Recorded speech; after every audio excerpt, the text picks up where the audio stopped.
అంతకుముందు పెండింగ్ ఉన్నటువంటి లిఫ్టులు, అది భీమా కావచ్చు, నెట్టంపాడు కావచ్చు, కల్వకుర్తి కావచ్చు, కోయిల్ సాగర్ కావచ్చు, అన్నీ 50% పూర్తి చేసుకున్నాం. అవి కూడా సంపూర్ణంగా పూర్తి చేసుకోలే.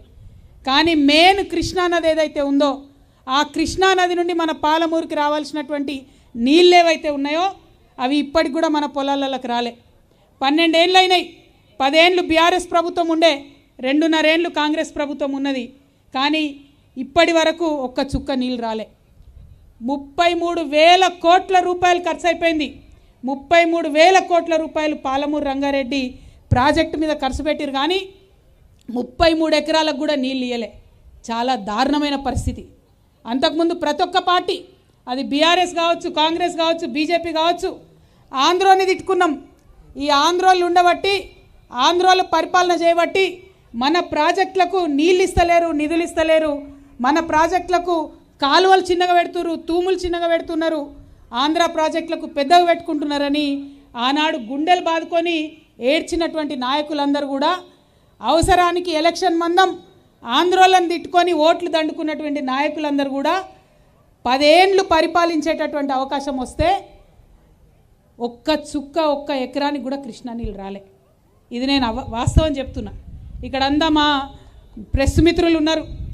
పాలమూరు అంటేనే ఆలోచన పరులు, పాలమూరు అంటేనే మేధావులు, పాలమూరు అంటేనే కళాకారులు. మరి ఆ పాలమూరు మేధావులు వాళ్ళందరూ కూడా నేను చెప్పేటటువంటి మాటలు వింటుంటారు. అబద్ధం ఆడే అవకాశమే లేదు.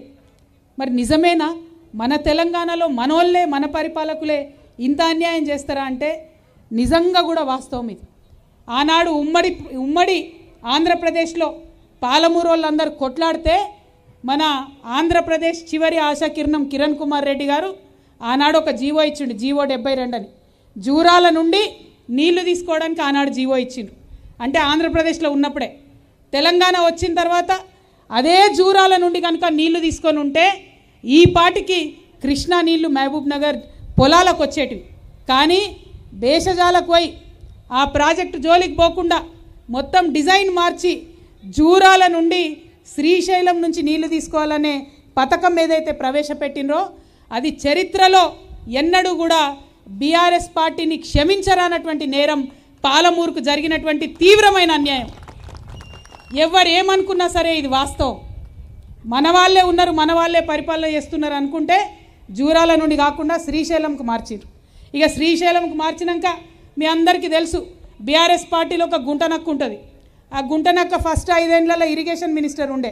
శ్రీశైలం దగ్గర నుంచి నీళ్లు తీసుకోవాలని చెప్తే కాంట్రాక్టర్తో కుమ్మక్కై తీసుకోవాల్సిన నీళ్లు మీదికేళ్ళు 820 అడుగుల దగ్గర తీసుకోవాల్సిన నీళ్లను, కిందికేళ్ళు 800 అడుగుల దగ్గర తీసుకోవాల్సిన నీళ్లను కాంట్రాక్టర్తో కుమ్మక్కై మీదికి పెంచిరు, 20 అడుగులు ఎత్తు పెంచిరు.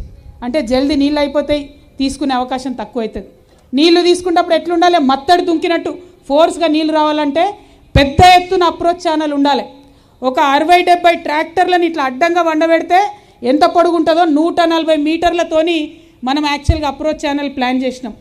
ఆ గుంటనక్క పైసల కక్కుర్తి కోసం 140 మీటర్లు ఉన్నటువంటి అప్రోచ్ ఛానల్ని 50 మీటర్లకు కుదించేసి దాంతో ఇవాళ 2 టీఎంసీలు నీళ్లు శ్రీశైలం నుంచి ఎత్తిపోసుకోవాలంటే ఎత్తిపోసుకోలేనటువంటి పరిస్థితి ఉన్నది. మరి ఆ తర్వాత రిజర్వాయర్లు కట్టుకుంటూ పోయినరు.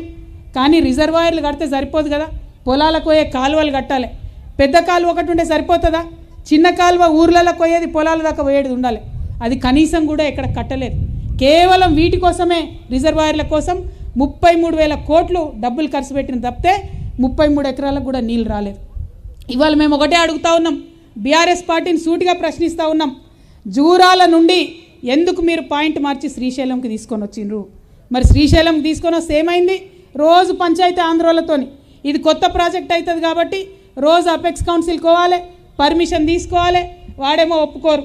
దాంతో ఇప్పటి వరకు కూడా చుక్క నీళ్ళు రానటువంటి పరిస్థితి ఉంది.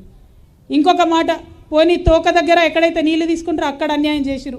ఇప్పుడు మనం నిలబడి ఉన్నది షాద్నగర్లో, ఈ లక్ష్మీదేవిపల్లి, చౌదర్పల్లి మొత్తం తెలంగాణలోనే అత్యంత ఎత్తైనటువంటి ప్రదేశం.